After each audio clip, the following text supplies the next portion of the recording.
അതായത് 1925 കോൺവെന്റിൽ ചേർന്ന് 1938 മരിച്ച 13 വർഷം മാത്രം സിസ്റ്ററായി ജീവിച്ച, 1905 ജനിച്ചു, 1938 മരിച്ചു, 33 വർഷം മാത്രം ജീവിച്ച, അതിൽ 13 വർഷം മാത്രം കോൺവെന്റിൽ ഒരു സിസ്റ്ററായി ഒരു സന്യാസ പരിശീലനത്തിൽ ജീവിച്ച ഒരു സിസ്റ്ററിന് പോളണ്ടിൽ ജനിച്ച ഒരു സാധാരണ കുടുംബത്തിൽ ജനിച്ച് ഒരുപാട് കഷ്ടപ്പാടുകളും വീട്ടുജോലിയും പാത്രം കഴുകാനും ഒക്കെ ചെയ്ത് മഠത്തിൽ ചേരാൻ നിന്നപ്പോൾ പത്രമേനിയായിട്ട് മഠത്തിൽ ചേരുമ്പോൾ കുറച്ച് പൈസ കൊടുക്കണം.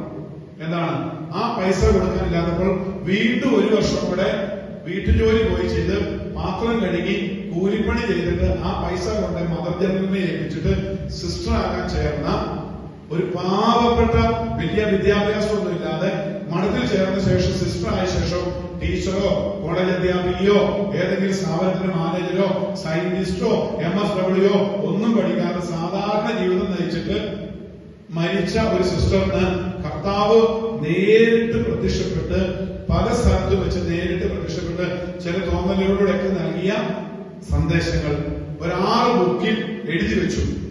എന്നിട്ട് അത് പതുക്കെ മദറും കുമ്പസാരക്കാരൻ അച്ഛനും ഒക്കെ അത് ആദ്യം പറയാൻ തുടങ്ങി. ഇത് പറയുമ്പോഴും ഇത് പ്രഘോഷിക്കുമ്പോഴും ഒക്കെ വലിയ മാറ്റങ്ങൾ കണ്ടു തുടങ്ങി. അവളോട് പറഞ്ഞ ഒരു പ്രാർത്ഥന ചൊല്ലാൻ തുടങ്ങി. ദാരുണമായ പീഡാസഹനങ്ങളെ പ്രതി ഞങ്ങളുടെ മേലും ലോകം മുഴുവന്റെ മേലും കരുണയുണ്ടായിരുന്നെ. ഈ പ്രാർത്ഥന പതുക്കെ പ്രചരിക്കാൻ തുടങ്ങി. അവൾ കണ്ടതുപോലെ ഒരു ചിത്രം അവളുടെ കുമ്പസാരക്കാരനോട് പറഞ്ഞ്, കുമ്പസാരക്കാരൻ ഇങ്ങനെ ഒരു ചിത്രം, ഇതാണ് അതിന്റെ ഒറിജിനൽ ഛായാചിത്രം, ബ്രഷ് കൊണ്ട് ഞാൻ നിന്നെ കണ്ടതുപോലെ, നീ എന്നെ കണ്ടതുപോലെ ഒരു ചിത്രം വരയ്ക്കണമെന്ന് പറഞ്ഞു. ആ ചിത്രം വരപ്പിച്ചു. യൂജിൻ കാസ്പ്രോസ്കി എന്ന് പറയുന്ന ഒരു ചിത്രകാരനെ കൊണ്ട്, പോളണ്ടിലുള്ള ഒരു ചിത്രകാരനെ കൊണ്ട് ഈ ഫൗസ്റ്റീന അവന്റെ വീട്ടിൽ മദറിന്റെ കൂട്ടത്തിൽ സിസ്റ്ററിന്റെ കൂട്ടത്തിൽ ചെന്ന് കുമ്പസാരക്കാരൻ പറഞ്ഞതനുസരിച്ച് ഫൗസ്റ്റീന കണ്ടതുപോലെ ഒരു ചിത്രം പറഞ്ഞു കൊടുത്തു. ഒരു ഛായാചിത്രം വരയ്ക്കുമല്ലോ, രേഖാചിത്രം വരയ്ക്കും പോലീസുകാര്. ഒരു കള്ളനെ കണ്ടു കഴിഞ്ഞാൽ അല്ലെ, കണ്ട ആൾക്കാരെ കൊണ്ട് പുരിക എങ്ങനെ ഇരിക്കുന്നു, കണ്ണെങ്ങനെ ഇരിക്കുന്നു, തല എങ്ങനെ ഇരിക്കുന്നു, മുഖം എങ്ങനെ ഇരിക്കുന്നു, നീ കണ്ടത് എങ്ങനെയാണെന്ന് പറഞ്ഞ് ഒരു ഛായാചിത്രം വരപ്പിക്കും. അതനുസരിച്ച് ഒരു ചിത്രം വരപ്പിച്ചു. ആ ചിത്രത്തിൽ ഇങ്ങനെ 2 പ്രകാശരശ്മികൾ വേണമെന്ന് പറഞ്ഞു. അതായത് ചുമപ്പും വെള്ളയും കലർന്ന 2 പ്രകാശരശ്മികൾ ഹൃദയത്തിന്റെ മാർന്ന് ഇതുപോലെയൊക്കെ വരയ്ക്കാൻ പറഞ്ഞു. അങ്ങനെ ഫൗസ്റ്റീനെ കൊണ്ട് പറഞ്ഞു കൊടുത്ത് വരപ്പിച്ചു. ആ ചിത്രം മഠത്തിൽ വെക്കണമെന്ന് പറഞ്ഞു. പിന്നീട് ഈ ചിത്രം ലോകം മുഴുവൻ പ്രചരിപ്പിക്കണമെന്ന് കർത്താവ് പറഞ്ഞു. ഹല്ലേലൂയ. എന്നിട്ട് പറഞ്ഞു, നിന്നോട് ഞാൻ പറഞ്ഞ കാര്യങ്ങൾ ലോകം മുഴുവൻ അറിയണമെന്ന് ഞാൻ ആഗ്രഹിക്കുന്നു. അപ്പൊ അങ്ങനെ ലോകം മുഴുവൻ അറിയണമെന്ന് നോക്കിയേ.